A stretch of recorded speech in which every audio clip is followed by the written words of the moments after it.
எட்டனா இருந்தா எட்டூரு செம்பாட்டு கேட்கும்,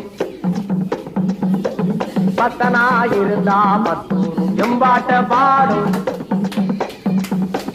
மொட்டையோ கட்டையோ நெட்டையோ குட்டையோ மொத்தமா ஒத்தையா 10 ரூபாய் இருந்தா ஊரே 2 பட்டு போகும்.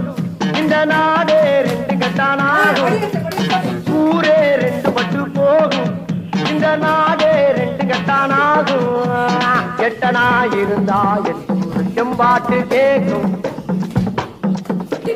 பத்தனா இருந்தா 10 செம்பாட்ட பாடும். திருப்பி